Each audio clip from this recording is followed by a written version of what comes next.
Oh, will you fucking stop? I am ready. They don't know what the fuck they're doing. Ding dong.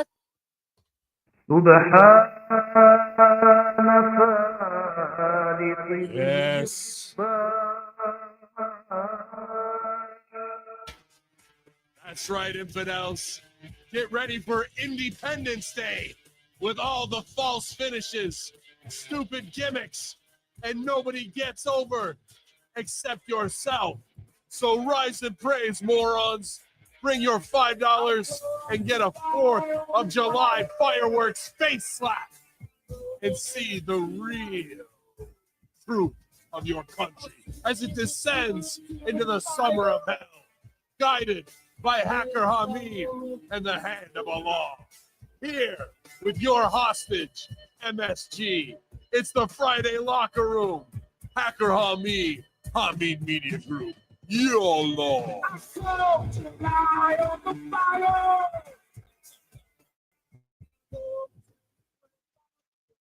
We'll get the words going here. Haven't spoken a lot yet. That was probably like the third thing I've said today. But we're glad to be back here, man, on a Thursday morning recording the Friday Locker Room here, Hamid Media Group, channelattitude.com. Great week going into Independence Day, July 4th weekend, where everyone's going out to camp and whatnot. For Ravens joint, they're all loading up on, especially the cannabis drinks became very, very popular in the last year, and pre-rolls as well. So smoke them if you got them, drink them if you got them, and spot them, I got them. It's MSG. Good morning, buddy. Good to be back with you. Hey, good to see you this week. Hopefully you're feeling a little bit better than you were last week. I know that I know that you're having some pressure headaches. I get those as well here in the stupid Northeast. I shouldn't say stupid, but in the Northeast. Certainly have gotten more since I've moved into this area. Yeah, it's in the from spring to summer, man. That storm season just comes with sweltering heat. Some days can be killing old people hot. The next day it can be 60 degrees and raining, and that barometric pressure just raises hell on pressure headaches, sinuses, and every other goddamn thing, man. So you're sweating your ass off and trying to talk, but your voice isn't there either. So it's a weird year too. This is usually it comes and goes probably by mid-June, and here we are going in July, and it's stronger than ever. So, but yeah, it's just weather. What are we, fucking old women? There's worse things that could be going on. There's a lot of worse things that could be going on. Some people are, having their life handed to them or having their life hang in the balance of a court case, which we can get into that here shortly. Sure. First thing I wanted to ask you, Ben, is, you're talking about weed. Have you looked into making condiments yet? Like THC ketchup, THC mustard? So there is some of that going on right now. I think it's not that ketchup and mustard don't have a long shelf life, I would say, yeah. But for chefs that want to do infusions, there's a couple products on the market. Like I have honey and maple syrup. Okay. So like you can add those to obviously desserts or breakfast or whatever, your coffee and tea. I have tea itself. Then there's some new just brownies and cookies we got in, but that's a weird thing because they kind of have a limited shelf life when you're talking about baked goods and things like that. So I imagine any company that's a processor in New York State, which the whole program is tiered. Like you can't have a cultivator license and a processor license. I can't have a recreational store license and a cultivator license, so there's no integration in between those. And it doesn't mean I can't get with another processor and say I want to do a Ravens joint line of something, of XYZ. So it is possible and probable. Some of these places are just unbelievable, like Central Processors New York or Heirloom. They have a Breaking Bad level labs, like mega labs, as well as Willy Wonka factory and a canning facility to do these drinks. It's just unbelievable the scale of some of these places. So, but yeah, there's no reason why you couldn't. And my point is also gonna be there's just powders now that are like flavorless powders, and I know you can put them in drinks. There's no reason why you couldn't whip up a batch of cannabis ketchup with it at the same time if you were a chef looking to do infused meals. And I see that as the future. 2 menus for a restaurant, not because I don't think a cannabis restaurant alone would survive. But for an extra $20, we can make your meal, laced with cannabinoids. Interesting. I remember there was a number of years ago, I was at this smoke shop and they were doing like a party or whatnot. Mhm. And this lady showed up and I had like cannabis ketchup on a hot dog with cannabis soda and a cannabis cookie. Yeah. And by the end of it, I had like can of green sickness. Like I had taken too much cannabis Sure. into the body and I just started hurling everywhere. Well, that's a big problem with not a problem, but something that needs to be looked at when you're producing foods, because old school brownies would be, I made some pot brownies in college, and yeah, one might have fucking 20 milligrams in it and the one next to it's got 500 because they're not mixed properly or not tested. And that's why New York's great, because everything has to be lab tested with multiple samples to make sure there's regulation across the board. But yeah, if you're dealing with homegrown, like you could have gotten a mega dose and not known it just because you picked you must choose wisely in which and that's a tough way with edibles, because you don't really know what you're dosing yourself, you know what I mean? Yeah. At the end of the day. So, but yeah, I think the future's wide open. It's just like, do you want weed? Do you want weed in your wiener? I think I do. So, yeah, man, it's ever changing, from ice pops that are coming in this summer, lollipops, all types of candy has already been done. I got nighttime suckies, daytime suckies, which is the best marketed thing going out there right now. And it's interesting. Every month, somebody kind of comes to the store with like, oh wow, that's new, and we try and add what we think our customers are going to really respond to and be excited about. So, but I have kind of we've kind of changed the business model a little bit, which I'm excited about. We're lowering our glass prices, accessories, and CBD. So we're not squeezing maximum suggested retail price out of our customers, so they can come to Raven's Joint and get accessories and know they can get CBD at a lower price than anywhere else. And then we're also starting to work with more micro licenses, which are true farm to table. If you get a micro license, you can grow a smaller amount compared to regular cultivators, batch, and either have your own store on a property where your farm is and sell just your stuff, where I have 200 different, vendors. Yeah. Or you can not have a store and sell to all these vendors and sell your crops, to sell to all the recreation. I think that's what we're doing. And it's really separating us from the rest of the pack, because my competitors, they go with a lot of multi-state operators that are in Vegas, Cali, and there's brands that people want like that by name, like Rove. Rove is a great example of that. They're all over the place. They have cannabis pods, for vape. And they're easy to deal with, but there's some multi-state operators that just don't give a fuck and they break the rules. And when they do that, it puts them at risk, and it really puts me at risk. In protecting our license is the number one priority. So for them, they're just pulling these things like, yeah, we brought in a bunch of pods that we had in California, relabeled them, and then they get caught and they have to pull them from the shelf. Well, before they did that, they sold 60% of them. Okay. So for them, they're used to playing these games. I don't want to get caught up in that. I don't like dealing and doing business where people are lying to my face, telling me that it was made in New York, and then it gets recalled. And now they're the shitbag, but they don't care because they're corporate and they've played this game and they've dealt with the heat before. So I'm just eliminating as many of those as possible from the store and dealing with farmers directly. And those farmers work their asses off from seed to sale. And when they can sell their crop, their level of like, I fucking did it. And, Yeah. bringing it to market really worked. That's as gratifying as when I cash a paycheck from it, bro. So that's really what's going to make our store special. That it's a strange time to get back to mom and pop brick and mortar stores. Like, if you didn't grow up in it and you're a 2000s born kid, if you weren't born in the early 80s, or late 70s, you're not going to understand what it was like to have to go to the mattress store, the TV store, Radio Shack. Like, Yeah. you couldn't just go to Walmart, Target, or Best Buy and get it all in one stop, right? And a lot of those stores were owned by mom and pops with families, and they got grocery stores too are the same way. Super Duper in my hometown put out of business by Wegmans and bigger corporate chains. But right now is a small window of opportunity where it is nostalgia, like we've gone back in time. And an individual business owner, you would ask almost any business guy, what do you think the chances of a brick and mortar store startup being able to succeed in 2025? They probably give you about a 5% chance. I would say we're doing pretty damn well at Ravens Joint with it, based on my partners and myself's vision and your guys' support. So thank you so much, man. Hopefully that's not the long way around, but yeah, weed and ketchup. I'm all for it. Weed and ketchup. All right. I like that.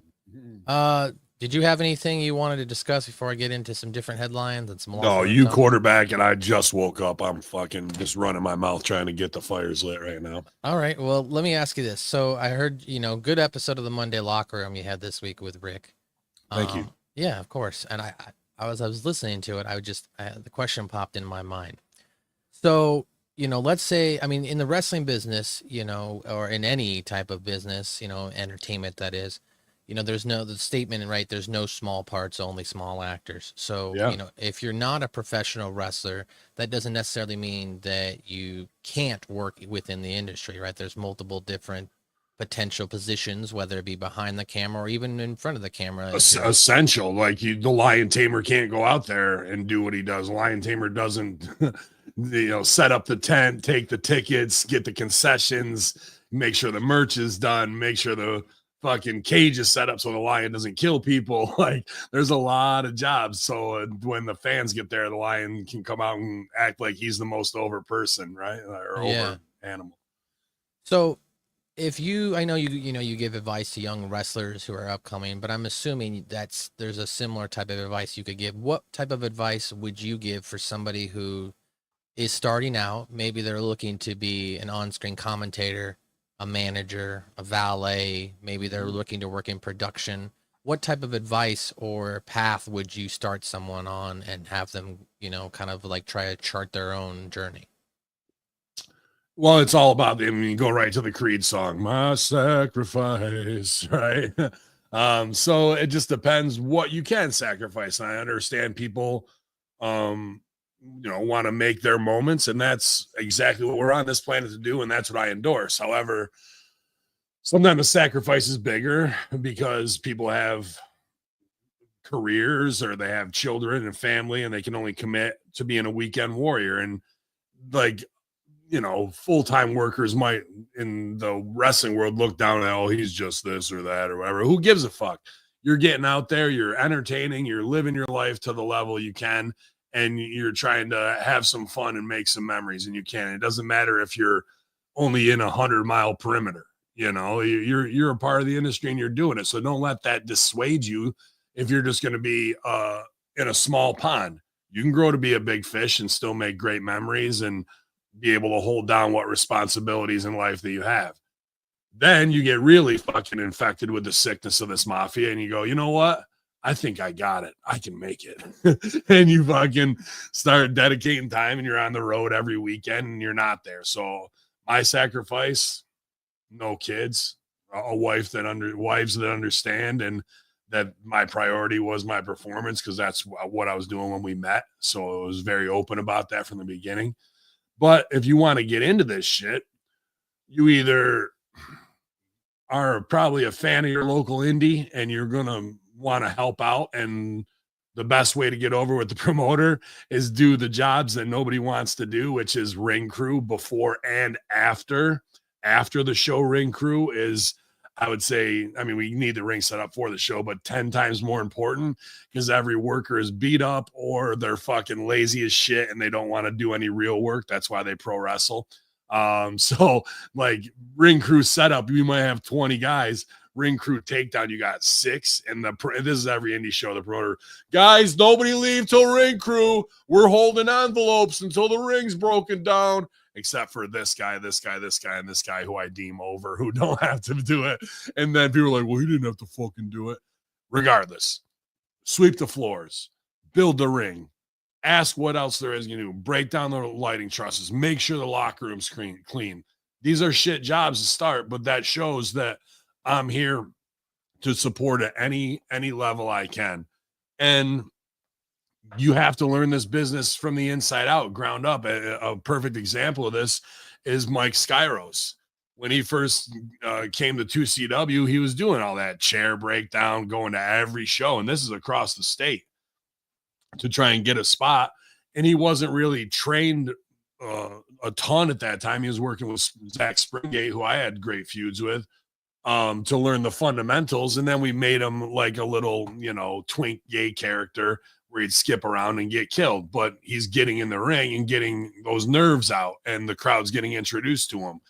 And now, through the evolution of, when was that Woodsman show? Probably 2014, 2015.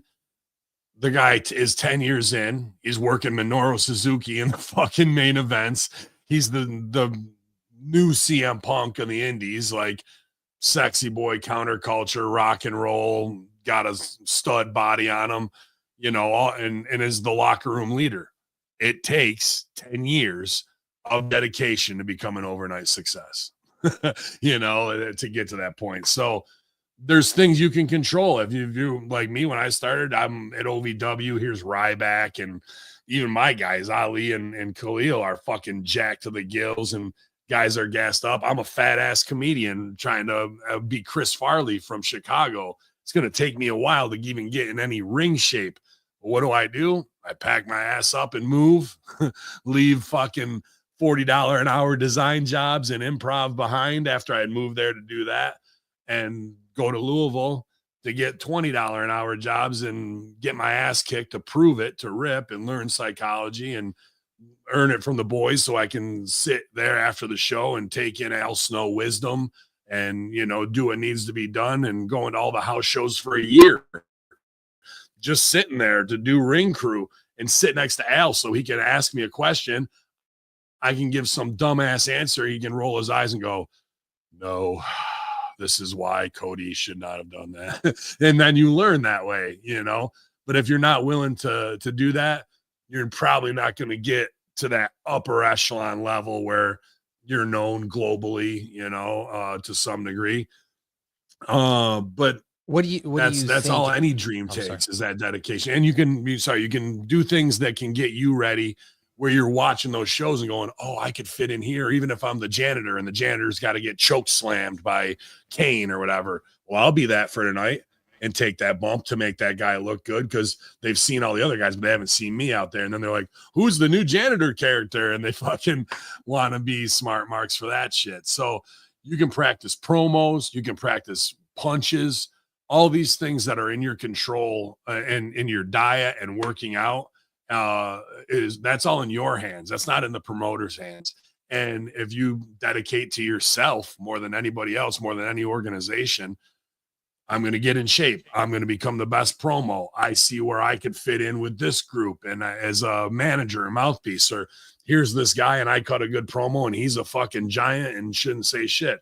Well, then you pitch yourself and do it. And maybe after you put in enough time and shown the dedication to the mafia, the love of the sport, the door opens for you to become a character. And then you take that bump and you hear that pop. Hopefully it goes well, and you're fucking addicted for life. What do you think are some of the biggest mental blocks people face when, I guess, pursuing this life, whether it be pro wrestling, entertainment, you know what I mean? Like, I feel like a lot of it comes down to either fear or financial incapabilities, feeling like your time has passed you by. Like, what do you think when you're looking at some of these people, maybe, in their 30s or 40s, who still have dreams of some sort of entertainment aspect? What do you think holds them back?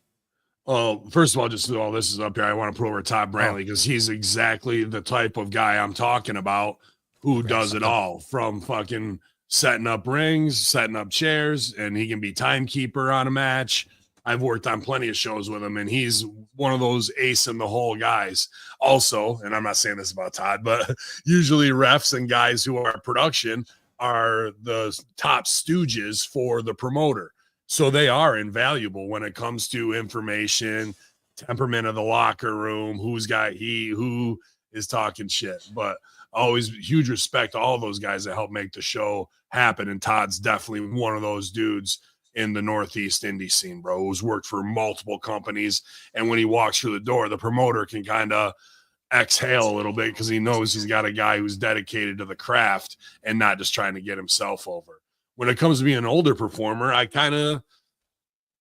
am one. I didn't start till I was 29. And I mean, I've been on stage since I was 12. I haven't missed a year of performance in 35 years. But same with some of my returning college students, bro. Like, talk about the Empire Plate and those guys. Like, when he came back to school, he was 43, didn't even know how to turn on a computer. Now he's doing restaurant reviews locally. I think he's done over 700 of them and is clocking almost $1,000 per show, just local on YouTube, the highlight restaurants. So really, older people who may have missed their 20s prime and are searching for that buzz are more mature and know how to balance their time and what they can really get out of it because their time is limited.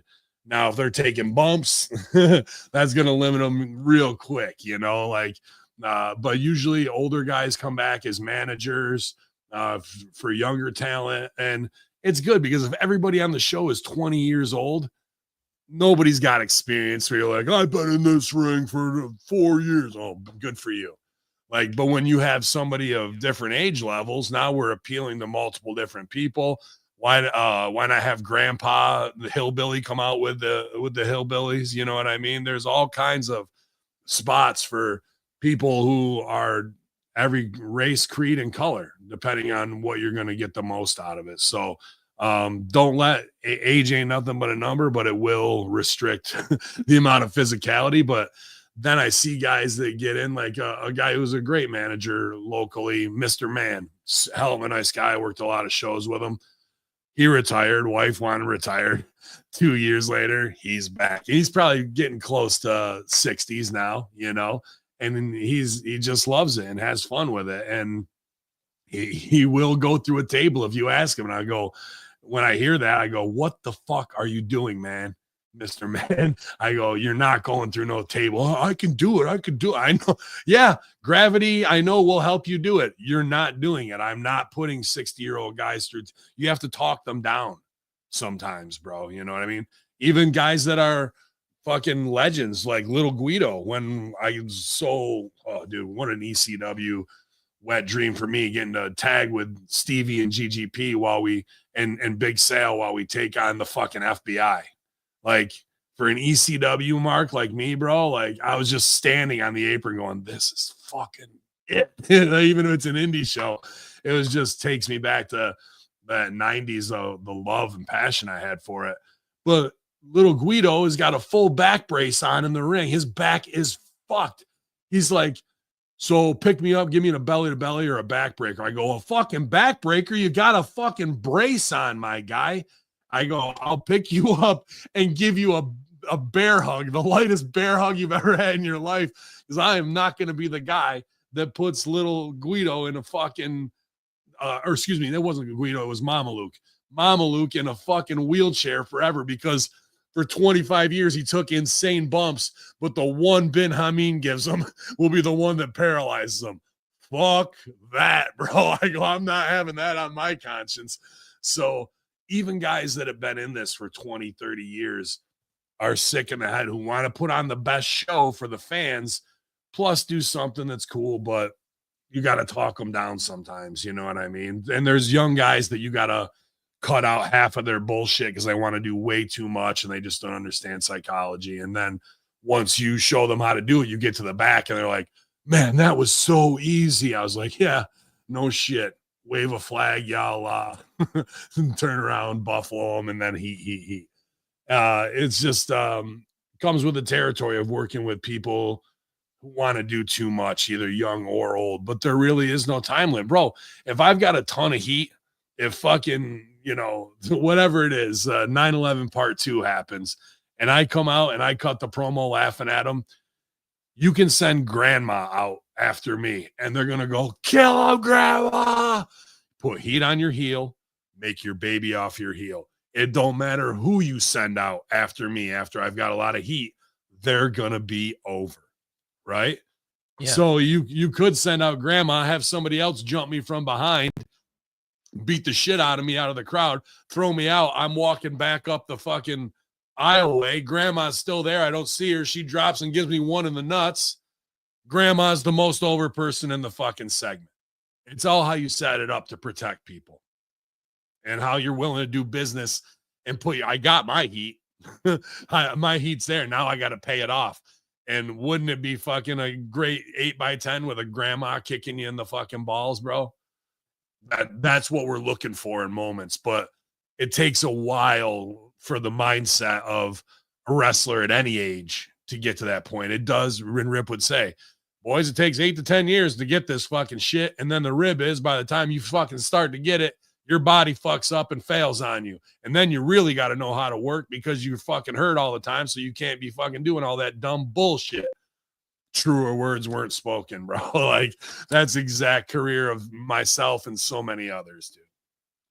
Yeah. So, I mean, just to take away from all that, I feel like the main point would be don't let age limit yourself on following your dreams. I mean, right. But don't think at 50 years old, you're going to start doing fucking shooting star presses off the top rope either. You got to know what you're doing. And a good character doesn't need to do any of that shit. A good character, a good manager gets heat. Bobby Heenan, heat for 5 years.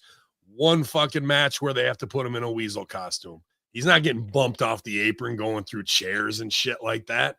Dude, but one of the best Bobby Heenan spots was heat for a decade.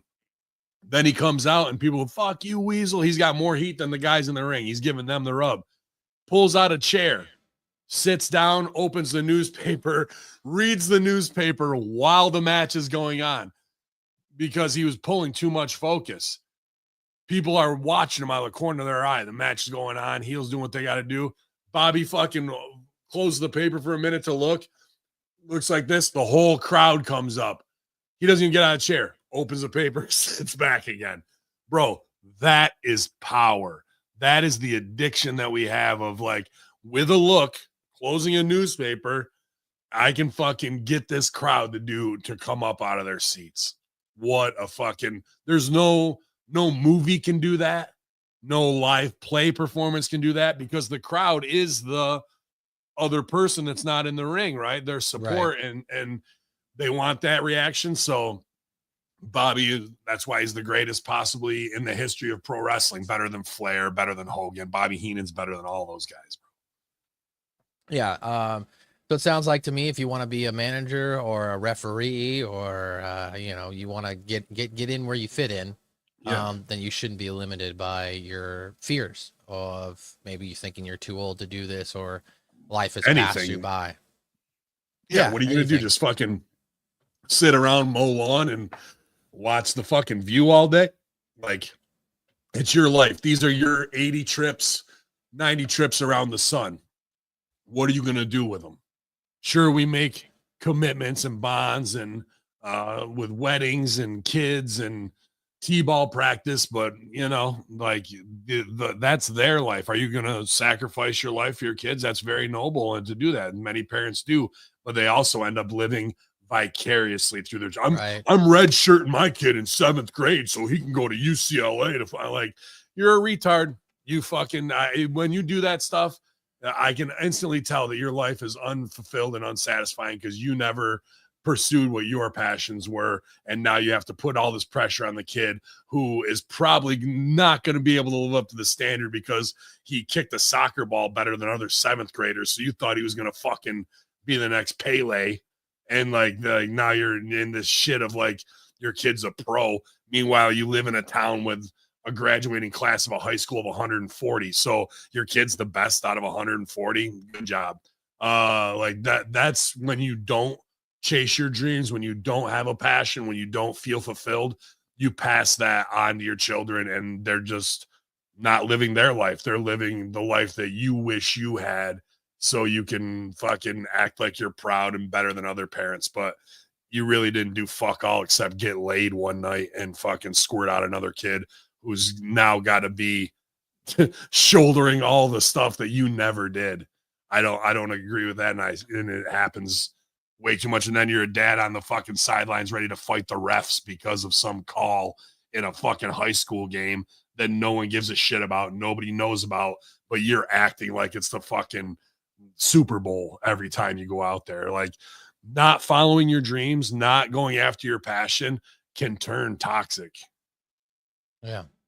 You have to have it. It's in our DNA to create art, whether it's cave paintings on the walls or fucking pretty little trees. You know what I mean? Like, Scott Woodford with $1.99 super chat says he wants to be part of the creative side of wrestling. How does one break into that, Ben? Mm-hmm. Do they need to know somebody to get into this side of the business? Find somebody with $150,000 and convince them to fucking start an indie with you as the head of creative. It's tough because promoters are going to have a hard time listening to ring crew guys on creative, you know? So, but you have to get in, you have to pay your dues with the physical humbling side. And I'm not saying this to you, Scott, directly, what makes you a great creative, right? Like, what have you done that's going to be able to prove that you understand psychology, how to get somebody over, what characters are already there? So if you have an indie locally, I would look at their roster and see what they are or aren't doing. And I would start with guys that aren't at the top. I would start with guys that have potential that are at the bottom, and how to build a small little ongoing storyline, very similar to what I did in 2CW. Sure, Jason Axe might be working with Kevin Steen in the main event on a show, and I'm working a shitty 6 with Super Beast and Dewey versus Vita Loca and the Killer Steves, or with Dick Justice. But in that match, I'm going to do something that's going to further us to the next show and do business at the end, whether it's a fucked finish or getting heat on somebody or a surprise run in with a weapon. So the crowd now goes, oh, he effed over Dick Justice and the heels won. I got to see what's going on with that next time. Or at that next show, people are like, well, what's that mean? Like, oh, no, at the other show in Binghamton, they did this, and this, and they'll smarten up the crowd. So lower level guys that might just have a match that's get over doesn't mean their match can't do business. Like, it can lead. And if you do business each time at each show, by the 7th or 8th show, the crowd's with that storyline. And now here comes Hacksaw to be the guy in the shitty 6 as the fucking big draw. Now you've booked yourself into the main event from being in the popcorn spot by doing business across the board, little by little. And even if it's for the 5 fans that follow you from Albany to Binghamton to Syracuse to Rochester to Buffalo, which is a fucking 500-mile territory, the ones that have will appreciate that, and the guys in that match will appreciate as well. But you really have to know wrestling psychology. It's very hard as a fan or somebody outside of the business to come in and get a creative spot. The way to do that is you have to find your Obi-Wan Kenobi, your Al Snow, your Rip Rogers, you know. And I did the same thing in comedy to study under TJ and Dave and Susan Messing and everybody else who's a top person in Chicago. So otherwise you would be making psychological errors where guys who know more than you would look at you and be like, what? You know what I mean? Yeah. So start small with a small project, some other newbies, find your click, and you're going to stumble together, you're going to fail together, and then you're going to succeed together. And when you get that pop, now that's your little crew. And if you can do that, and then somebody else on the card sees that you're getting a pop, they're going to want to work with you who might be on the upper echelon, or they'll see where you can fit in. Or if you have that creative vision, you should be able to see, all right, we got to this, we got to base camp 1. Now we're established. How do we get to base camp 2? And who's there already in the mid card that I can get my guys in a storyline with to do 3 or 4 shows? Now you're not going, well, am I booked on the next show? You know you're booked on the next show because you've got a storyline. You're not just doing a cold match that doesn't mean much. You know what I mean? So there's a lot of ways to do it, but to really get into the creative side of wrestling, you either have to have previous credits or really come from an established mentoring school that you know the psychology ins and outs of wrestling. Or you can pay me on the side and I'll give you all ideas and you can claim them for your own. Yeah, I was gonna bring that up, right? You could go to OBW, I'm sure, and go through Al Snow's wrestling school program, and There's so many people there, whether it's the Bashams, even Adam Revolver. I would like in his mindset. I don't want to say surpassing Al Snow by any means, but there's so many top people there that have been there for 15, 20 years that have the wisdom of the ancients, and they've seen it. And they like Revolver was there during Paul Heyman's time, Jim Cornette's time, Al Snow's time, Rip Rogers' time, Danny Davis' time, with all the Bashams, with all the coaches from Dr. Death to fucking you name it that came through there, Dusty Rhodes. He's been there through all those, accruing knowledge. That guy is a walking fucking encyclopedia of wrestling psychology, history, character development. And even then, he still references that he still takes from improv stuff that I taught him, so there's people there that, like I say, they might not know about, but Adam Revolver is still the best kept secret in all of wrestling. He's a better booker, writer, and creative mind than anybody in WWE or AEW by far. Like, nobody's even close. All right. Well, that's a good way to start the Friday locker room here with some chatting about, how one can, maybe potentially break into the business, as well as, not limiting yourself to your age in regards to following your dreams, whatever it is. I always enjoy these conversations, man, when you give like the motivational speech, like get your ass out there and fucking do Got it, to, bro. And it don't apply to wrestling. I don't care what it is, man. It's always 10,000 hour rule. It's always sacrifice and dedication for your passion.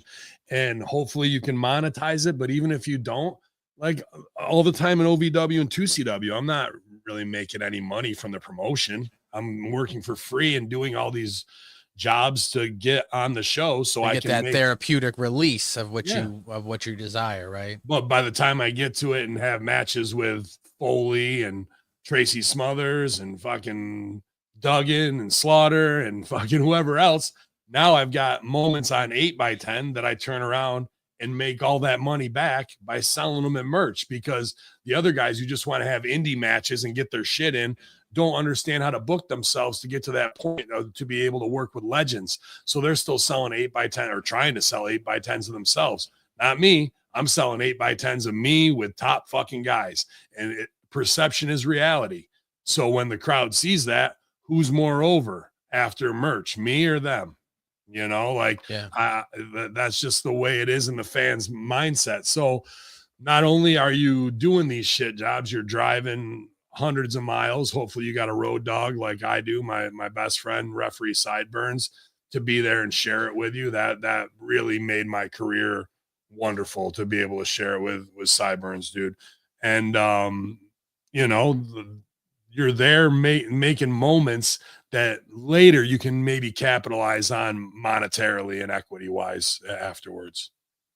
But you can't be there like, I set up the ring. Where's my $20? Oh, you're a cunt. You're out of here. You know what I mean? Here's $20, and then your push here is over. Have a good day. Not to jump around, but Frank does ask, Ben, how strong are the weed drinks? Are they like a gummy? Some people say yes, and some people say no. I like them for golf. They're just kind of a giggly high. They're not a really put you out. It's a great summer campfire buzz, and it depends. There's probably 6 different companies now that we have, and they're all relatively the same. I like lay up a little bit better than others. So they just seem to hit me a little bit more. But yeah, they're the weed drinks are never like, I took this and I'm done. Now there are syrups, like a company like Off Hours makes just like a little vial of syrup that's 100 milligrams. I do not suggest fucking pounding a whole one of those. They usually should be 10 milligrams to start.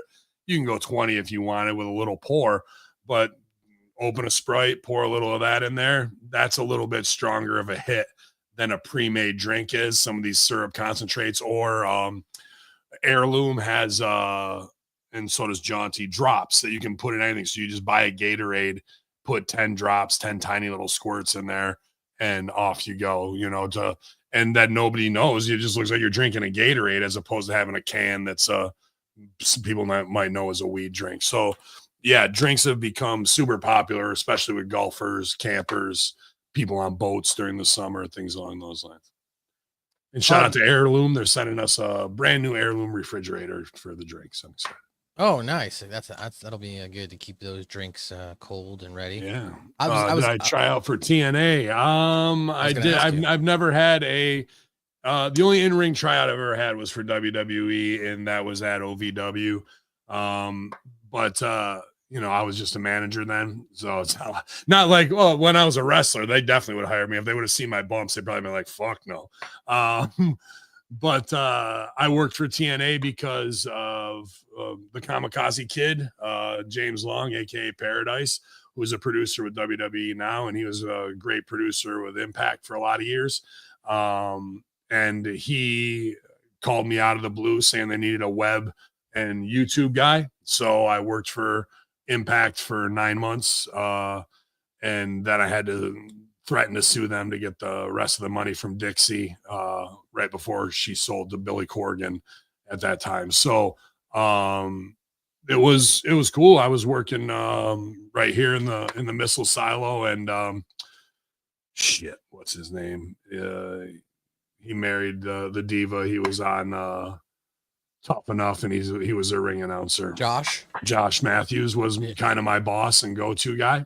Super easy to deal with. Just phone calls usually every other day just to make sure this and this and check that, and we need a graphic for this or what have you. So I was doing graphic design and YouTube management and uploads and all the website updates remotely. And it sucked that they fucked up the money, like they owed me I think $3,500, and like the check came, it was for $350, trying to pull some bullshit on me. Like, oh, we forgot the other zero. Like I'm hadn't been in this business for a decade. So I had to draw my line in the sand, have the lawyer send them a little nasty gram. They paid me out, and then I just kind of saw that it was going to keep going that way. So we just, decided to end, whatever you want to call it. It's not really, I wasn't freelance per se. I guess I was, as far as that goes, but, that was my shot with Impact, and it was in a transitional time, and it was a great gig, man, getting to work on that type of graphic stuff. But I've worked on a lot of high level graphics, so my portfolio there was really strong to get that gig. So, yeah, man, it was a good time working for Impact. All right. Well, let's get into some headlines here, Ben. Listen, look at RBV stooging me off, giving out guys' numbers. Who else wants Josh Matthews' number? Let's give him a call. Speaking of RBV, you can check out the 4th of July hot dog eating contest tomorrow, the annual stream that Rick Vickery does, 11:45 a.m. Eastern. Check it out. Joey Chestnut returns to the hot dog squared circle to see if he can reclaim his title. Yeah, I'm wondering. I actually saw on my Robinhood app that they were selling futures, like betting on who's going to win. Like they're in like the long shots. If you buy them for a penny and they win, you get $1 on a 1 cent bet. So, you could turn $100 into 10,000 if you wanted to, if you pick the long shot and they win. But guys like him had like bet 92 cents, win $1. All right. So the first piece of headline I've got here is Diddy beats Rico, found not guilty of racketeering, conspiracy, and sex trafficking.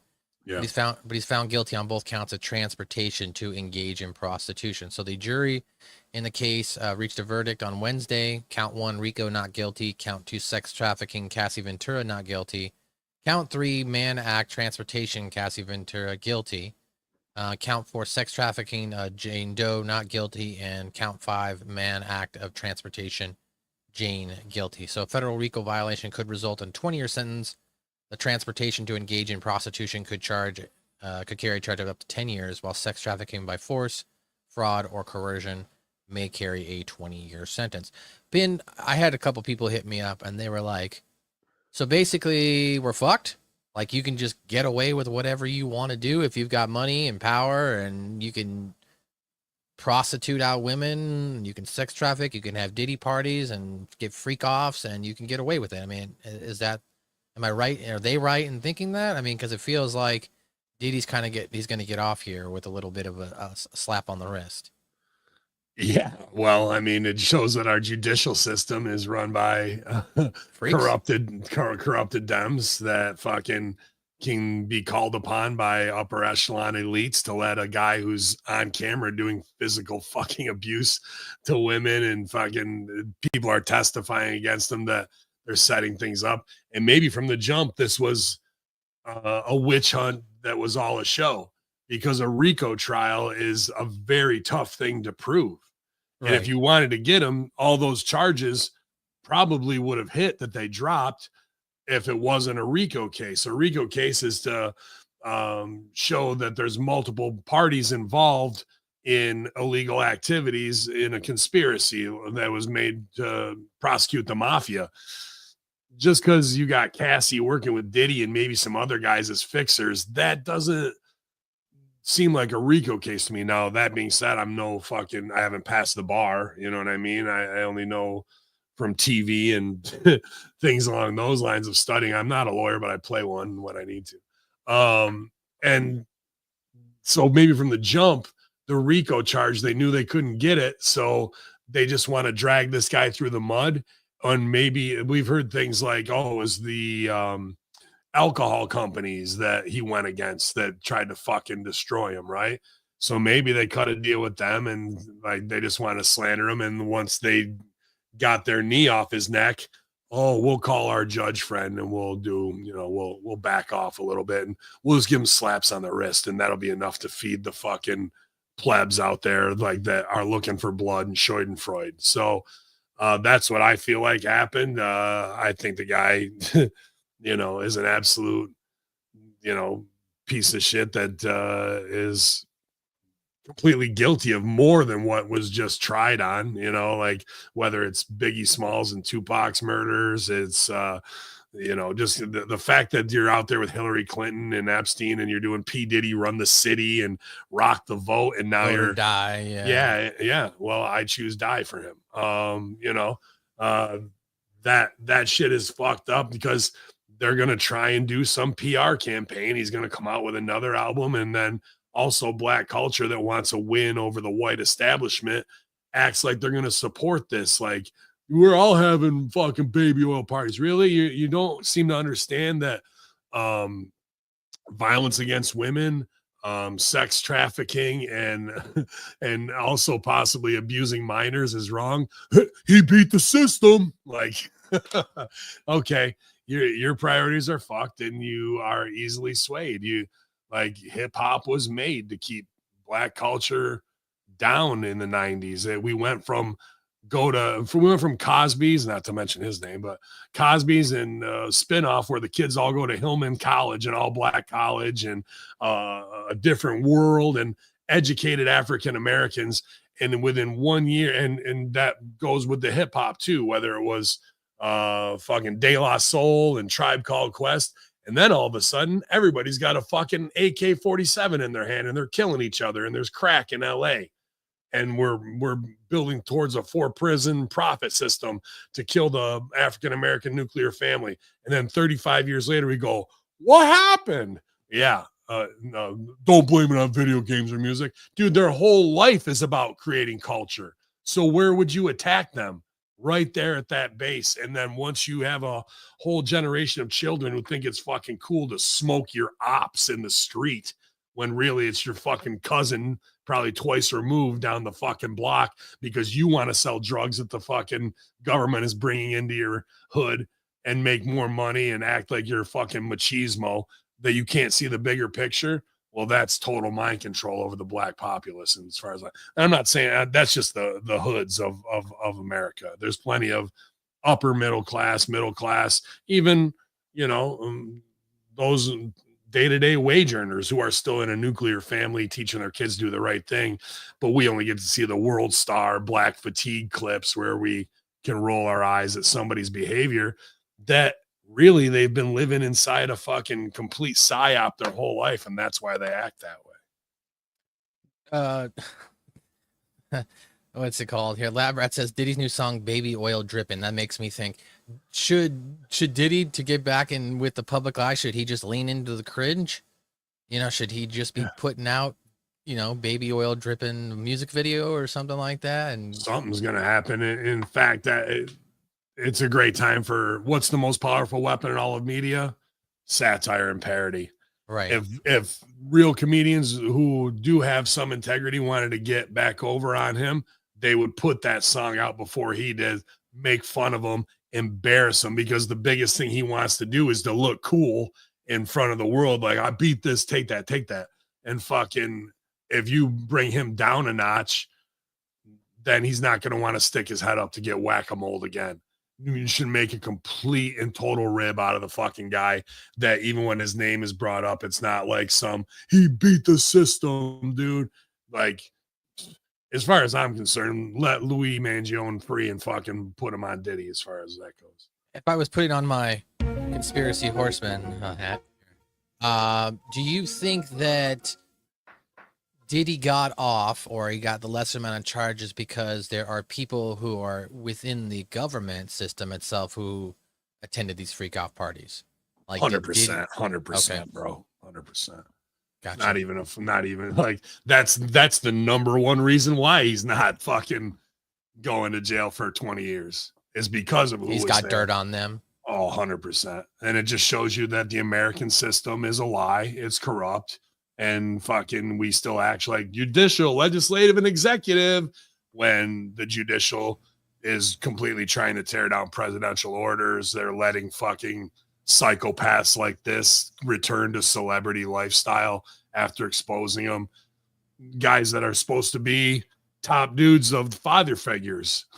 They got the guy from Family Matters allegedly getting his ass cheeks blown out at a Diddy party. You got fucking Bill Cosby roofing women, but we're supposed to be, Rudy, you're gonna be going to college. Like, what the fuck, bro?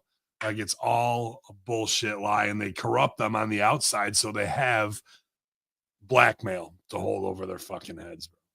But we haven't seen no Hunter Biden laptop, none of this shit, bro. We are just living in a complete psyop where the sickest people can keep making deals under the table and keeping their elite status globally, whether it's we've got you with girls in China that are 10 years old and we'll hang that over your head for a better trade deal, or fucking Diddy and J-Lo and Jay-Z and fucking name whoever else you want. What's his name from Titan? Leonardo DiCaprio and all of them, bro. But the world just couldn't handle their movie stars being exposed and teared down. Fuck that, bro.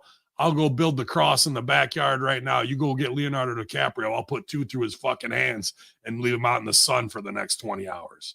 Like, I'm not here to be like, well, I like their movies and they're a good person. And that's why I'm through with it with Vince McMahon too, bro. You know, like, I'm not going to be like, well, the wrestling was good. The wrestling hasn't been good. The wrestling hasn't been good in 25 fucking years since Russo left. Nothing has stood out in 25 fucking years. But we keep going, best time ever in the echo chamber, right? And meanwhile, yeah, McMahon era. He's doing simulated dual rapes upstairs with Johnny A shitting on women's head. Yeah, push Rusev. Like, what the fuck is wrong with, like, that you can't wake up and see that you're in a bubble being controlled, and that the people on camera are stooging themselves off for their behavior. But if you wanted to see the real behavior of how they really are, it would turn your fucking stomach. But, you know, 2 nights of WrestleMania, I got to tune in.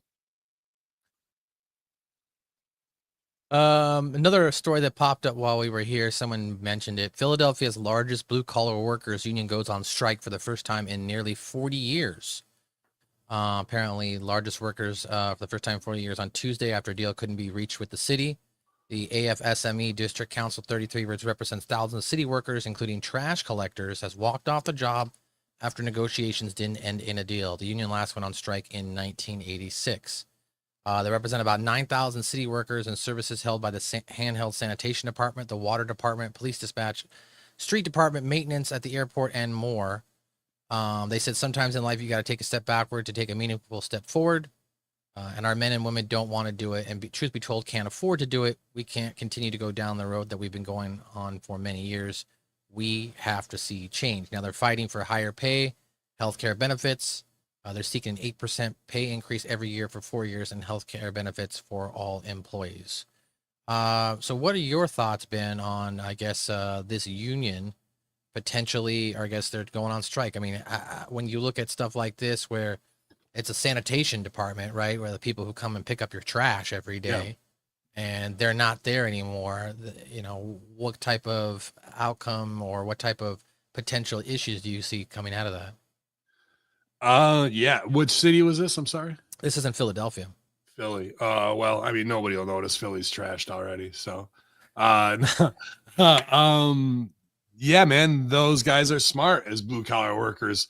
Let people sit in their filth for fucking 2 weeks and see how quickly they fucking bend will to do that. And 8%, everything's negotiable. So they probably want 2 weeks off for the summer. So they're like, let's strike on 4th of July. And then we'll come back into August after the beginning of August after the garbage is all hot and rotten and shit like that. Like, I can definitely see as a smart power play to do it. And especially if, there's corruption in that city and people are taking millions and millions of dollars out of it. What does it take for somebody who's already a multi-millionaire to eat shit and lose 5-10 million, a couple of them, and put it back in the pockets of the working man that actually make your city run properly? Because believe me, when you got fucking 20-foot garbage walls on your fucking main streets, it ain't going to be a good look, Briz. And then they will bend and they will lose bigger. It'd be better to come to the table now with some negotiation of a 4 or 5% raise and get them back out there and give the little guy a win to some degree. It's all a negotiation in the deal, right? But I'm all for blue collar workers holding feet to the fire. Or I like things like this. Oh, you're the fucking cunt who won't give us a raise, or you're the one standing up and you're a multimillionaire. We're going to collect the garbage. Oh, we're going all over the city. We're collecting all the best fish market garbage first. Guess where I'm taking that garbage? Right to your front motherfucking porch, and I'm dropping a fucking 1.5 tons right on top of your car, bro. Your brand new Mercedes, your brand new G-Wagon. And then you're going to, and I'm going to make sure the media's there, and you can arrest me for littering, and I'll pay a $500 fine, and you can go out there with a fucking snow shovel and shovel fucking salmon guts off your front fucking lawn for the next 3 weeks, asshole. And then you don't want to bend? My cousin Charlie's coming over with his truck, and we're dumping all the dog shit we collected from the park right on your fucking kids' playground. Like, if that's what it takes in a level of civil disobedience to make the masters bend the knee, so be it, bro. Make them bend the fucking knee. So when it comes to chop wood, carry water, motherfuckers, or pick garbage in the blazing sun in July, motherfuckers, hackers there with their back, bro. I'm not here to stump for anybody who's looking down upon and drinking fucking Avion bottled smart waters and shit like that while these guys are out there just trying to get enough to be able to pay their rent in the building that those other motherfuckers own that they just put up 15%. So I got no love for the for the not I don't want to say elite, but those who think they are, Last non-wrestling story I've got here is Microsoft began its fiscal year Wednesday by laying off thousands of employees, expanding one of the largest run layoffs in a company history. In an ongoing effort to trim its workforce, Microsoft said as much as 4% or 9,000 of the company's employees could be affected by Wednesday's layoff. In Washington, 830 employees were let go. That's Washington State. The move follows 2 waves of layoffs in May and June, which saw Microsoft let go more of 6,000 employees, and almost 2,300 of them were based in Washington. So since May, the company has laid off over 15,000 employees nationwide. Microsoft's Chief Financial Officer Amy Hood hinted at the restructuring during the company's earnings call on April 30th. When addressing the company's margins, Hood said Microsoft was focused on building high-performing teams and increasing our agility by reducing layers of management. Microsoft had over 228,000 employees worldwide as of June of 2024. Microsoft said the cuts would fall on multiple divisions across the company, but did not specify Wednesday which teams would bear the brunt. Thoughts on companies like Microsoft and all these big time tech companies laying off all these people? Is this a sign of AI? Oh yeah, this is fucking AI fully, bro. Like 100%. But hey, luckily for all those people, I know where there's a lot of jobs in sanitation in Philly. If you need a gig, you can get your ass out of a cubicle, get outside and get some slightly fresh air. Might be a little stale, but you know, and meet some of the best fentanyl addicts America has to offer on the streets every day. It'll be a good time for you. Show you what life's really about. So yeah, man, it's all AI, and this is going to be trend setting, because if Microsoft does it, this is how megacorps work. They all wait and go, who's going to be the first one to fucking rock the boat and do this to save us that? And then once they do it, oh, Amazon also laying off 16,000 people in their warehouse because AI robots now run it all. Oh, here comes Boeing. Can't trust the DEI hires, so we're going to have AI robots do all the fucking make sure all the weldings on the windows are done now. So there goes 400 more jobs there. Like, it's going to happen in a lot, and it may even happen. It may be the excuse to go, no, we don't need any more garbage men. Why? Because the trucks drive themselves. Do garbage guys in major cities even get out and sling bags that much anymore? A lot of those garbage trucks have the claw, picks up your fucking thing, dumps it, puts it right back down again. Guys aren't jumping off the truck like they used to. Probably helps from dudes getting run over, blowing ankles out, having fucking to pay out different disability type things with them as well. When you can have one guy on the truck and to make sure that the tech is running right, he's just sitting there on his phone all day. Meanwhile, the truck runs itself, spots a garbage can, dumps itself, instead of having 4 guys on a truck. That's money saved. That's pensions that we don't have to pay. That's fucking unions we don't have to deal with. Like, it could be coming not just at a management at Microsoft level. This is going to be implemented up and down. This is what our next 10 years looks like.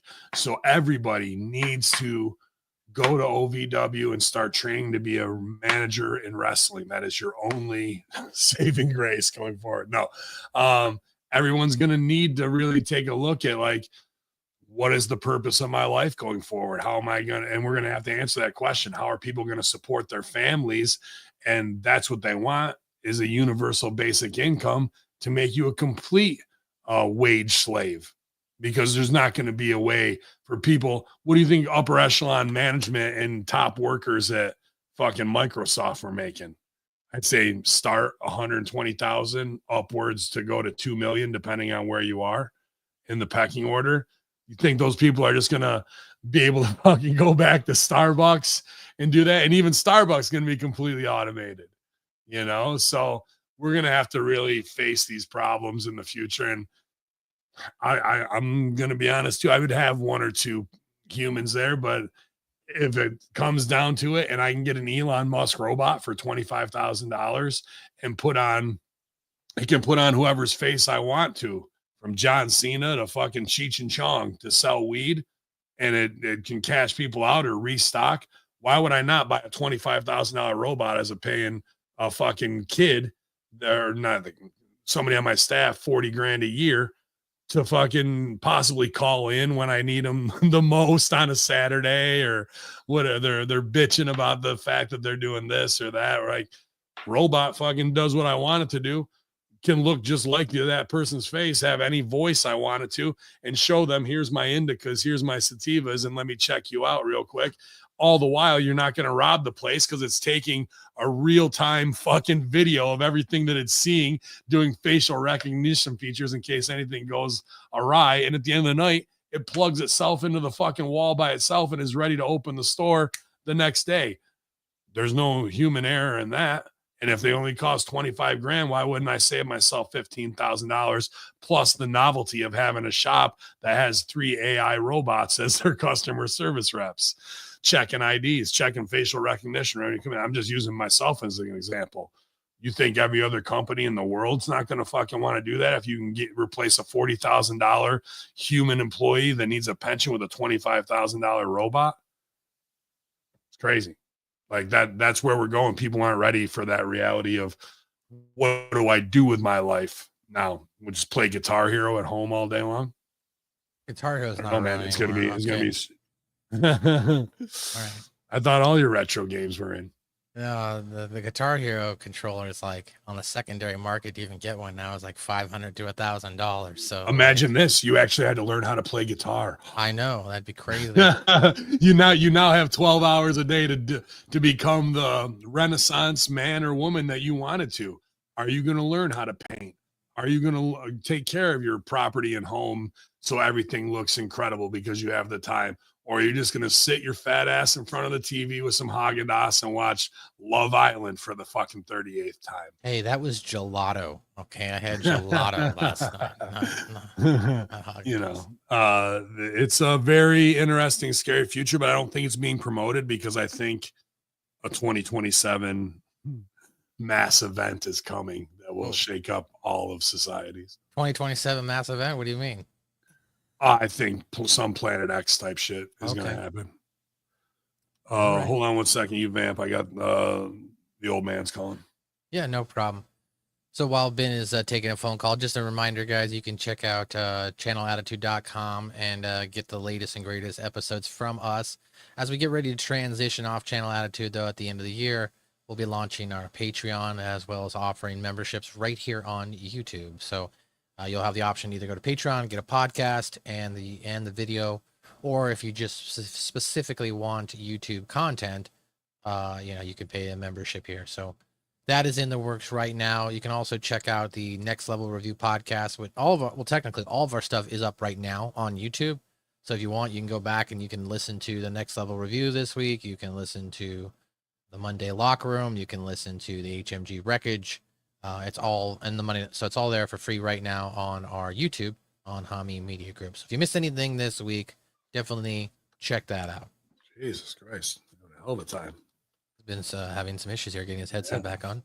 Smiley face killers trying to get me. I see it.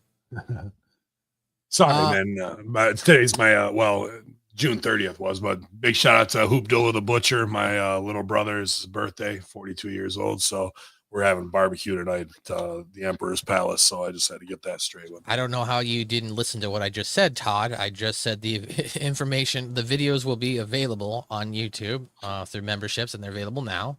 As well as the video and audio will eventually be available on our Patreon. Yeah, I just got to get that going. Russo wants to switch away from Channel Attitude now that we're a little less shadow banned and handcuffed. Who's to say 3 years from now it won't be different? But, we appreciate you guys coming through channelattitude.com with us. But, the cost of and maintenance of it, just business-wise, the figures aren't what he'd like. So, we're just going to transition back to those platforms in the next year. So thank you very much for staying and subscribe to us. I just got to get these guys permissions to or redo Patreon of my own in order to do that. So you can get all the old content too. And I'll hopefully finish the series of the alleged consultants as well, which is kind of funny because I saw a story yesterday of Ali from Retribution. Talking about the hacker gimmick. Oh, interesting. And that the hacker gimmick was getting over, but it just got killed because there was a power play between SmackDown and Raw creative teams where Heyman was on one and Bruce was running the other, and it was back and forth. And it always just makes me laugh that this guy, I don't know, like I choose my words carefully here because he's a talented worker, and I think he loves a business. So I don't want to shit on him for that reason. I'll shut him for other reasons. Like the fact that he never acknowledges or doesn't know, and I know he knows because it's wrestling, like that hacker gimmick, along with Retribution, was the brain trust of the consultants and how it should be written. And I know he wants to get over. And once you start pitching too many things from, I got cornrows, I'm basketball Ali, or I'm fucking President Ali giving a fuck, like, they give you these vignettes and then they're dead in the water, and that's by design to kill your career and push because they want to push you out, but they don't want to deal with Islamophobia, racism, shit coming back, and so they tread carefully. But I helped to write almost all that from the foundation, and whether he doesn't want to acknowledge it or doesn't have a clue, that's fine. but it always makes me laugh of like whenever I see him talk about the retribution or it was these guys going, dude, I have those notes from when we talked to Chris McCumber. And guess why Bruce and Heyman were back and forth at each other? Because they got caught lying to USA Network, trying to work them back and forth. I almost remember this week verbatim when we smartened up McCumber for his Zoom meeting and had to ask the questions that they weren't ready, that a wrestler or somebody in wrestling would ask, because he had been getting lied to so much. Now he had a priest and Stevie and Russo and myself that fucking smartened him up. And when he went back to them talking like somebody who's now been smartened up, he said they recoiled in their chair, they were shifty, and they couldn't answer the fucking questions he wanted answered because they'd been working them for so long, and now they knew they were caught. So that at that time is what he was talking about there, but he has no idea what was going on behind the scenes in the upper echelon that got that derailed. I probably wrote, I don't know, maybe 5-6 pages of hacker stuff, probably because it's exactly what I did in 2012 when I made my debut in 2CW. I hacked the website. I took over. Nobody knew who I was. Then the fucking smart mark started researching me in OVW. And before I ever debuted, I was fucking a known entity that was coming into the company. So I might know a little about the hacker storyline as I am Hacker Hameen, but the other part of that too, and like I said, the guy's a Chicago cop, a family guy. I don't want to fucking, tack him to the wall. But the thing he didn't want to do the most is my gimmick. He didn't want to play a stereotypical Arab where there's tons of heat. Even the Muhammad Hassan stuff, it cooled off enough. He could have done it in a smart way. He's a very intelligent guy, but he didn't want to perpetuate those stereotypes, and neither does Sami Zayn. But as soon as we get to Saudi Arabia, get me my Middle Easterners, my Sandans. Come on out here, pal. Like, Sami Zayn's running out with shemang on his fucking head, and Ali's Mr. I'm this. And who was the other fucking guy they hired that was in the modeling thing too? I'm talking about, the other Arab dude. They debuted him. Mansoor. Mansoor. Debut him in Saudi. And like those guys have made the podcast rounds and they do their little video game, I don't know, millennial laugh alongs.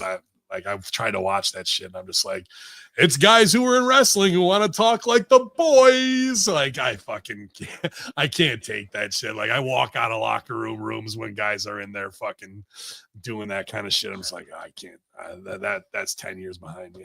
I can't participate in that fucking level of like, I'm in the fucking crew and this is what we say. And remember when Randy said that to me? Like, the fact that they wouldn't lean into, yeah, I'm Arab, it's racist, or I'm a cop, yeah, and I'm selling out for this reason or the other. Instead, it was all these reinventions of things that never got over because they didn't want to do Antifa out of the gate, which was on fucking every news station every day. And the first day they did my idea, they fucking Molotov cocktail the production truck and cut the power, and it was awesome. 4 weeks later, we're wrestling in a ring to pin somebody to the ground, as opposed to a complete summer of terrorist attacks that I had fucking laid out that way. And then we could have gone, why was I writing it? What was hot when the hacker storyline was going on? QAnon, but we're not going to fucking do anything with QAnon and fucking get it over, bro. Like, and then I have to sit here 5 years later and go, oh yeah, it was because Bruce and Heyman had an argument that's why your shit didn't get pushed. Like, they either know and don't want to say it, or they're still clueless into who was actually trying to help them behind the scenes get around WWE politics and present high level ideas to the network president, who was like, yeah, I like that. He would write, yes. They're keeping it PG. We want more TNA and swearing on it. Back to PG the next week, bro. It's just like, it's the guys who are at the top that just don't want to be told what to do, even if it's the best idea possible. And then, like I said, I'm not trying to bag on this dude. I don't know him, but there's a lot of the Chicago mentality. I'll leave it at that Punk has, that he has, this liberal talk out of both sides of your mouth. Fuck, like in one minute they're defending Israel, but then they're saying free Palestine.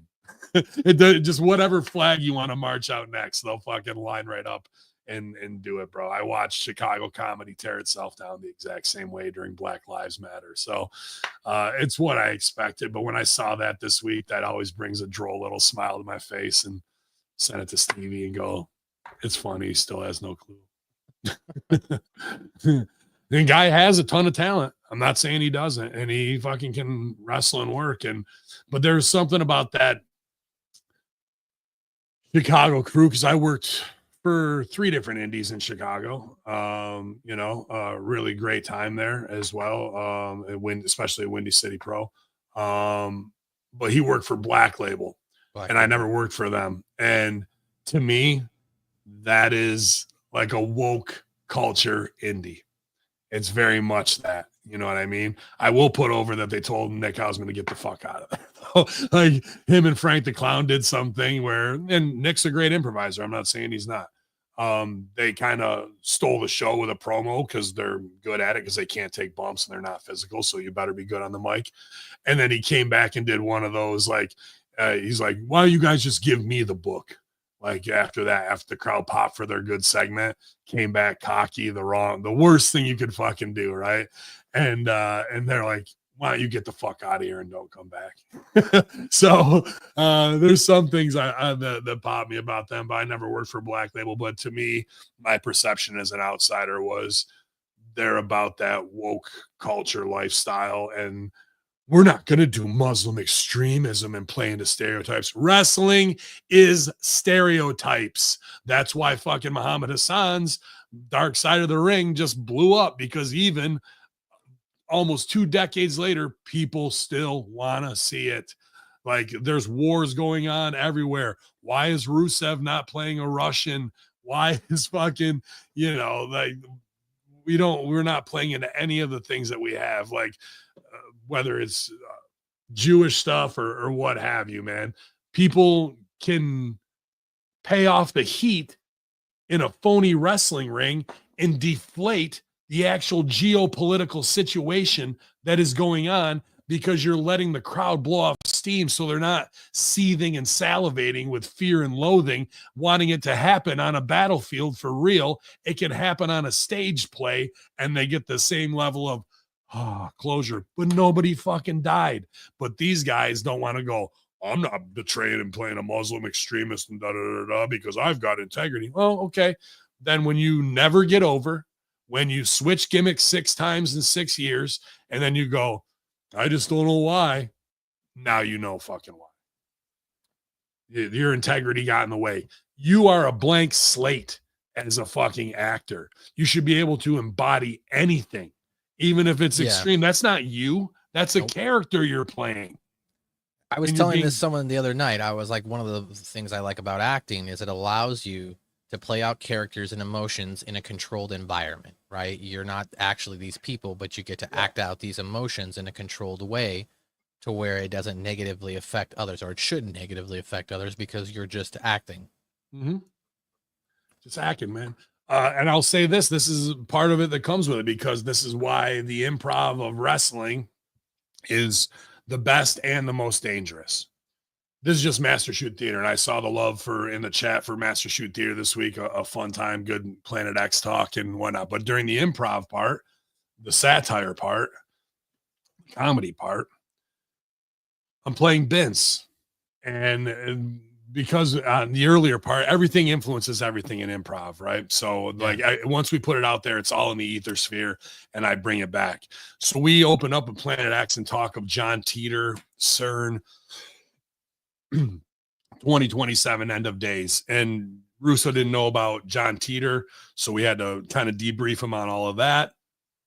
And Stevie beforehand had set up this whole thing at the end of Master Shoot Theater. And that's all right. I like to know the premise I'm going into, but instantly during the break, my head starts making jokes. And I want to go here. That's not improvisation. As Rip would say, that's pre-planned phony bullshit. And you're not calling on the fly. Could I hit a couple jokes and it'll be funny? Sure. but I'm not truly in the moment, listening to my scene partner, reacting, hearing what they're saying yes, and finding the game, playing it out, bringing back callback references from Vince's life and putting it in there. So after all that, the scene starts and Vince wants to go back in time to warn himself. He's got this new time machine, John Teeter. So Stevie's premise is gone. Vince is now going back in time to warn himself about the future and the NDAs and how his children will betray him. So I start thinking, all right, back in time. I open with, that's the power of, the power of love from fucking Back to the Future. Some people might get the reference, some people might not. And then it's going to hurt me to even say this. 1.1, God damn it, Deucey, 1.21 giga. And I said the word, right? I'm not going to say it now because I'm recounting and I'm not in the moment. But, a silly word, as far as that goes, not watts, booze, is what I said. I'll separate it. And I reinforced it and said it again. And I didn't say it a third time. And I should have, because the rule of threes would have quantified that and actually probably made it funny the third time. Actually, I did say it a third time at the end, but it was for an apology. So it was like, But my point is, in the moment, I'm taking from Back to the Future, and I'm saying 1.21 giga, and I know Vince on camera has said what? Hey there, man. Right. And bomb. So the What's foundation, N-word? Yeah. So the foundation of Vince's racism, where he's wearing a do-rag or whatever the fuck, is there. So in my mind, of course, Vince would get it wrong and say 1.21 gigabooze instead of gigawatts, right? And that's a subtle reference in my mind to Vince being a racist on camera.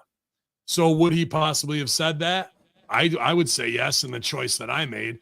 But then me as a performer, I go, fuck, all it's going to take is one stooge to send that to Busted Open Radio. Mark Henry's going to be pissed. I respect Mark Henry. He's always been cool to me. And then I have to fucking explain it. But then I'm standing in the shower going, you know what? Fuck that, dude. Mark Henry, they let him, he didn't have a problem when they did blackface, a version of him. He let that happen. Like, so sometimes race and all these other things that we may identify ourselves as are still underneath all being in the wrestling mafia, in my opinion.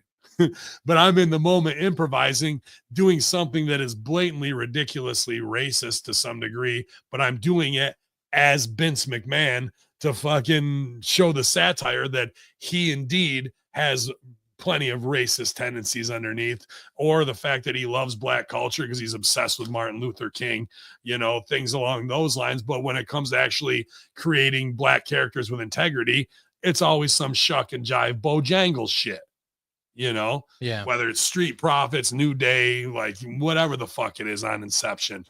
So the Private move Party. I'm making is based in reality of what Vince McMahon's race view is, with a combined Back to the Future reference, trying to mash it all in, and it just blows by in a second. It's one move, but in my paranoid mind as a performer going, fuck, should I in 2025 made a move? But then I go, of that level, and maybe it's just me torturing myself and nobody else really sees it sticking out. Or the paranoid wrestling side of me is like, here comes the apologist tour where somebody runs with it, and I got to go and do this explanation on everybody's podcast and try and answer the guys that are higher in the pecking order when they've got indiscretions that are fucking way worse than what I just did to have to answer to it. It's not like I don't respect Stevie Ray, Booker T, fucking Mark, and all those guys, bro. But I don't even consider the race thing here, because they're higher up in the fucking made guy mafia chain. And that's more scary than any racial rebuttal to me. And then I would just go, you're pissed about, I said that, but me playing a fucking Muslim extremist Saudi prince for 20 years didn't piss anybody off. People are going to be mad about words. I just start laughing to myself and I going, and these are all fake conversations about what I should care about what Mark Henry thinks. And I respect him, but I know he can kind of go off when anything racial happens. You know what I mean? And he has a right to, because that's his story. But I'm not going to dumb down my performance in the moment if it's controversial and actually plays to a truth that is Vince McMahon's covert racism, thinking he can do whatever he wants to people. It wasn't Ben Hameen, whatever the fuck, doing that. So there's layers of that, but I know the trolls will pick out little pieces and try and fucking get you buried and all that kind of shit. So it's a strange line to walk in 2025 where the pendulum swings back and people want to say words like retard and all that again. And I go, you know what? It's just words. I'm tired of fucking woke culture, my feelings and my emotions and my like, dude, I don't give a fuck. They're words. If you can't handle it, the roof's up there. Go take a fucking swan dive. Well, just skipping wrestling headlines this week. Tomorrow is the 4th of July. My question to you, Ben Hameen, is are you a fan of the 4th of July? Are you a fan of fireworks? Personally, I like to watch them, but at the same time, I've kind of changed a lot because the dogs of war are, so scared of them, and I hate to see my pets that I love more than anything trembling and all that kind of stuff. I also brought in a whole CBD line of calming chews for dogs and cats for that. So I feel like that's my proactive solution to like help. But I absolutely, because my biggest thing is, and I bring it up every year. I bring this up every year. I post it on social media. It's how much money Americans blow up, right? So like last year, for instance, 4th of July sales, or between last year and this year, was $2.2 billion in fireworks sales. Yeah. So that's $2.2 billion of, they were just blown up. Like, let's just go blow up our money. And that just boggles my mind, where people are struggling, right? Losing their jobs, trying to pay their bills. People are on food stamps or whatever the case may be. Everyone, 60 to 70% of people in this country are struggling right now. But then they go out and they blow up their money for one night of fun. So it's very hard for me to grasp my mind around that. Yeah, I guess I don't look at it as much as like fiscally, and maybe I should. Everything I've done with Ben Hameen is because I can consider myself a Jeffersonian level patriot, that I can use satire in my performance to awaken people to the truths. And to be a patriot is to protect against all enemies, foreign and domestic. And I think our major enemy is domestic and has been since 1980s, to be honest with you. And you can go back to JFK assassination. Really, our number one enemy is within. And that's why I used it for that. That being said, the bombs bursting in air, that's what we're recreating, right? That 1776 mentality, 1774 really, mentality of boom, and I'm at the fort, and this shows that we how our country was won and will stand our ground against tyranny. So for the symbolic fact of fireworks and the ooh and ah, I like it. I also like it for the fact of, is $2.8 billion worth how many first kisses for a 15-year-old underneath the fireworks on 4th of July and making a moment in somebody's life? You know what I mean? Or what that might mean. My best friend Hooch passed away, Jesus Christ, 13 years ago. And he died on July 4th. So to me, it's like a big part of celebrating who he was and getting to see that, you know what I mean? It just brings back that memory. And other people have whatever their memories are tied to that, you know what I mean? Being at the lake, and maybe their parents have passed away, and when they're sitting out there in their dad's Adirondack chair watching them go off, they remember having a cold one with dad or something, So for those respects, and piece of Americana, I kind of really do like 4th of July. I like 4th of July more than I like 4th of July, Thanksgiving, and Halloween. Christmas, Easter, and everything else can fuck right off. As far as I'm not opposed to the professional show. Like, I mean, because if you look at the statistics of last year, only $600 million was spent in like professional fireworks shows. So that would be, go into your local city, Sure. show and whatnot. And I'm not necessarily opposed to that. It's the $2.2 billion that Americans just go down to their local fireworks store and start blowing them up, 2 weeks ahead of time, the night of, a week afterwards. Sure. And it's just constantly blowing up your money. That's just how I'm looking at it.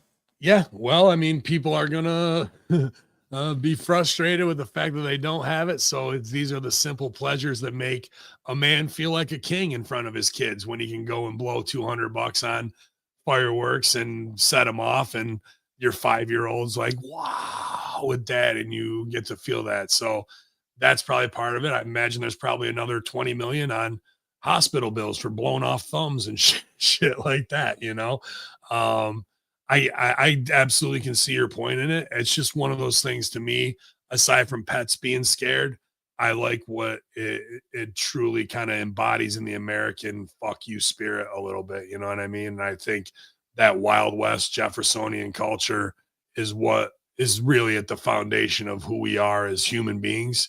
And I guess I just don't mind it for those reasons as much of if being a have not and spending your money on that as opposed to what you're gonna save $300 and put it in the kids' fund for college, but the daughter gets pregnant at 19 and that money's gone anyway.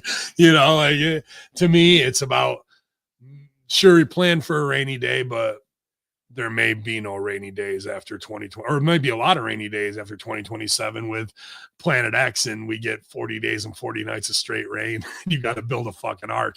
Might want to save your money for that, or you can use your fireworks for rescue flares. That'll help you as well. They can come by on a boat and get you. But yeah, man, that to me is a better spend than spending $3,000-$4,000 on Christmas gifts for your fucking kids who don't give a shit, and it's just part of the consumer culture. I'd almost rather have you ooh and ah blow it up and make a moment on a beautiful summer's night than fucking fall into the traps of I have to buy these fucking kids this for a status level. All right, that's an interesting perspective. I hadn't thought about it from the bombs bursting in air aspect of it, that we're trying to recreate it and whatnot, as far as that fuck you to the system type of a moment. I'm a rebel motherfucker, man. I let my artwork do it, but in my heart of hearts, really, I got to go back to it. There's probably 3 books that influenced me massively in my life. I mean, I've read plenty, but I can even maybe even 4, just because I'm a chop wood, carry water kid. My side of the mountain.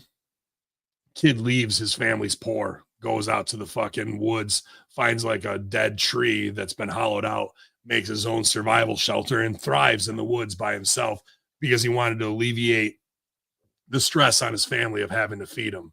Chop wood, carry water, noble kid, fucking 7 years, a 7th grader. Where the Red Fern Grows as well. That's more of a hunting book about a kid who raises his dogs to go raccoon hunting, but there's a lot of like young empowerment and growing to be a man out of that. Then after I got out of the wood stuff, the one that really got me that also makes a lot of assassins apparently. What's the one everyone's got in their back pocket? I just had it on the fucking tip of my tongue.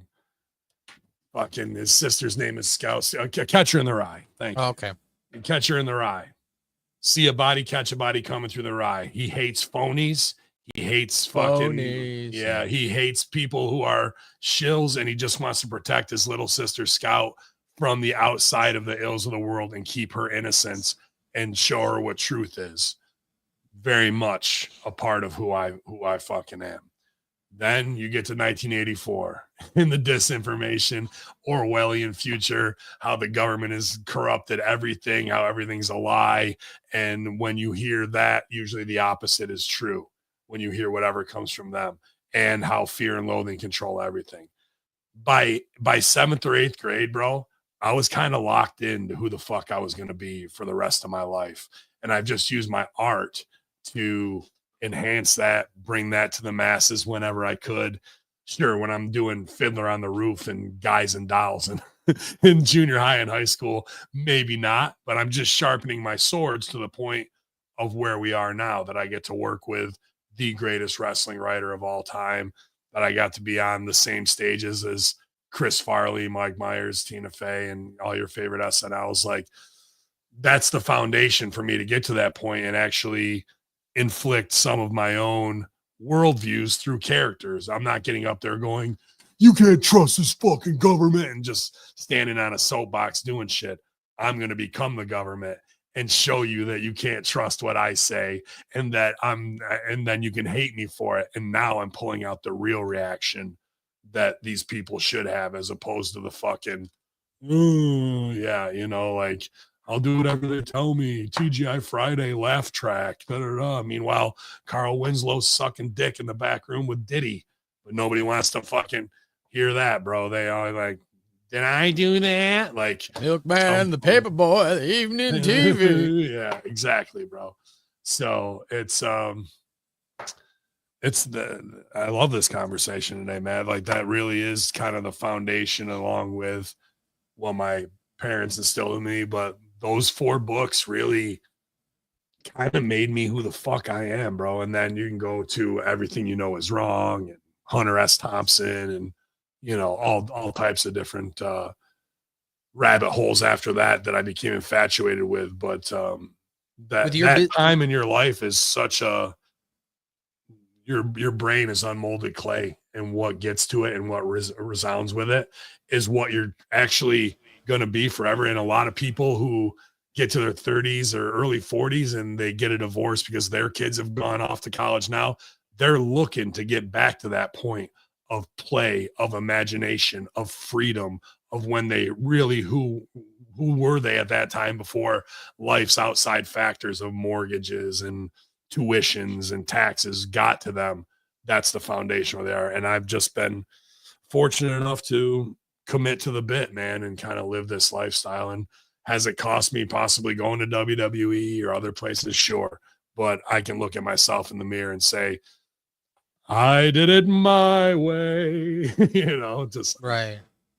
With your busy schedule, do you get a chance now these days to read anything? And if so, or have you read anything recently that's resonated with you? So I just finished, it's more of just like 1 to 3 pages a day of a Stoicism book.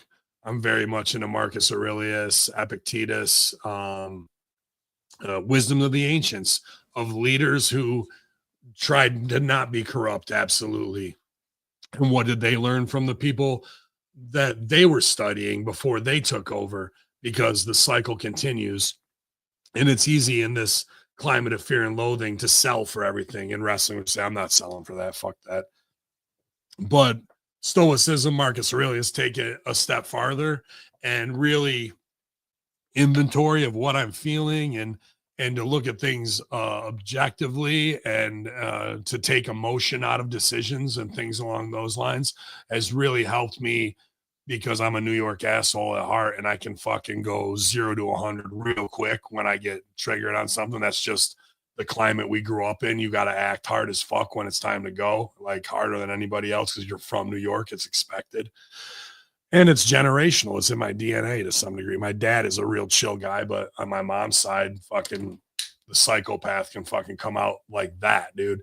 And that's what weed does. It really kind of keeps some of that at bay for me, and then I can take those tendencies and that would normally be my weaknesses if I gave into them, and control them as my strengths. And it gives me an edge on things. And that's why people, I'm not trying to Horowitz, but they look up to me or say thank you, or they know I'm not afraid to speak out and say these things, because I try and be as calculated as possible and say what our truth is. My truth is, and hopefully it resonates with somebody. Or like you said earlier, it's that speech of, get off your ass. This is your fucking life. You only have 80 trips around the sun. Why are you waiting for somebody else to hand you anything? No one's going to hand you anything. Fucking go back to Over the Top with Stallone. The world meets no one halfway. You have to go and get it yourself. You have to chop wood, carry water. And that's the work. It's nice when it's a nice snowy day and you got a fireplace roaring full of wood, and you don't got to go down to the pond because it's frozen over, because you got water, because you fucking did the work beforehand. And then you can sit back and kind of eat and drink and be like, it was all worth it. you know. But if you're worrying about somebody else, when's the wood delivery get here? We're out of water. What are we going to do for what? Now you're fucked.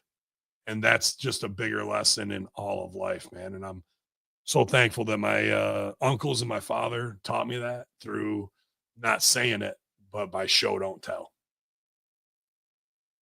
Well, They're not actors, they're not comedians, they're fucking lumberjacks, hunters, and whatnot. And like, I'm sure they looked at me for years like, what the fuck's your kid doing? But now they all come up to me and go, dude, we're so proud of you. You fucking did this, that, and the other. If you know the right way in your gut for you, you're gonna feel it. And you don't have to emulate my journey, but you can emulate the work that it takes and the sacrifice, because whatever you want in this life, you got to make it, bro. No one's giving you nothing. 22 months to get a cannabis license, all a gamble. Called every day for 7 months, the last 7 months till it went through. Are you going to fucking, if you really want something, what are you going to do to make it happen? I know you can do it.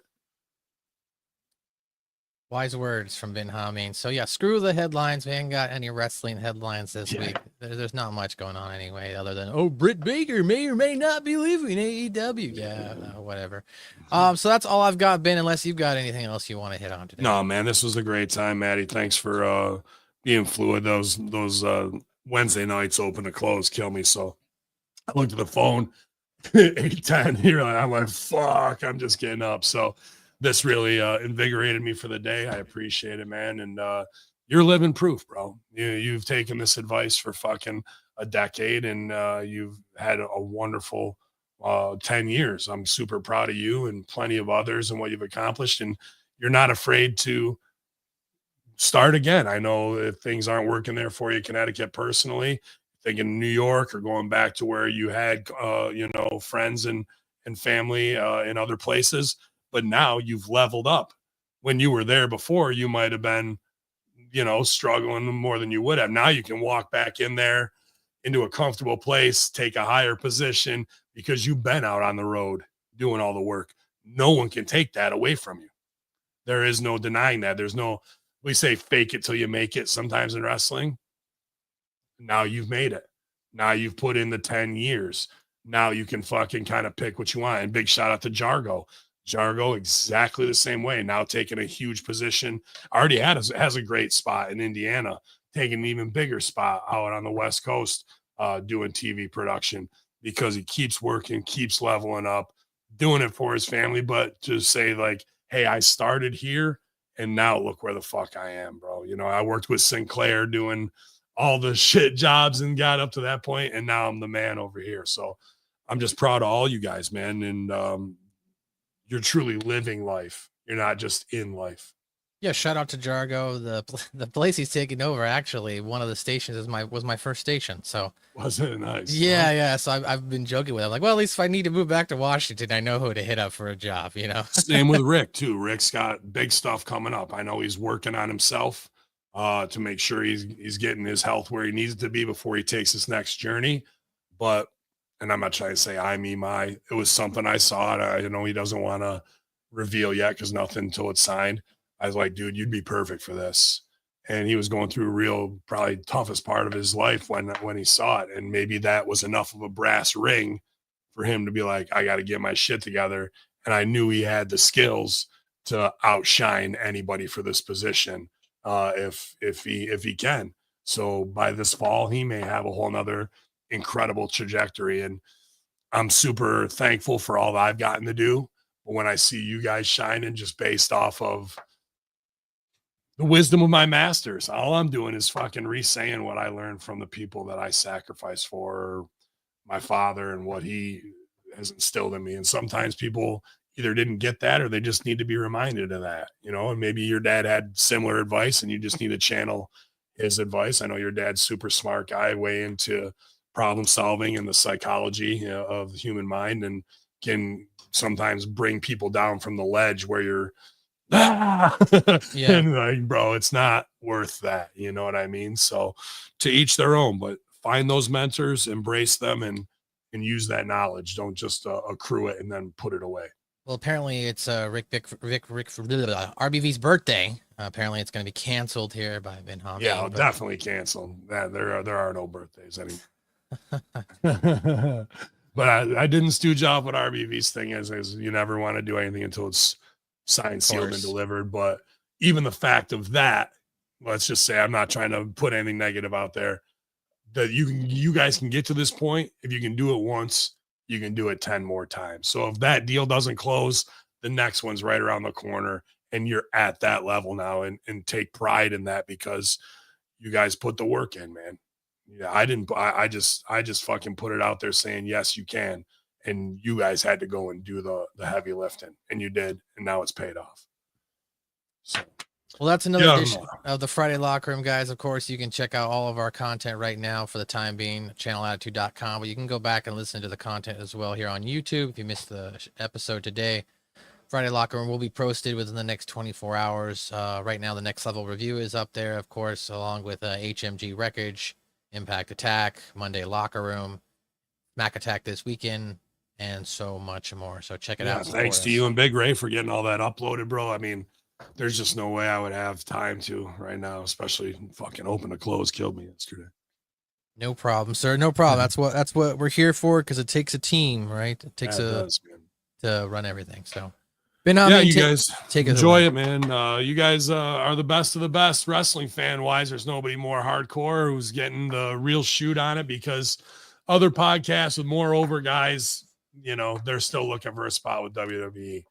I sell weed. If Triple H wants me or Tony Khan wants me, I'll be in the vault. You know where to find me. I'd be happy to write your shows again, and this time maybe get paid. But y'all, man, it's the Friday Locker Room. It's the most inside talk in pro wrestling, you guys. We appreciate you subscribing wherever you're getting HMG Russo brand stuff.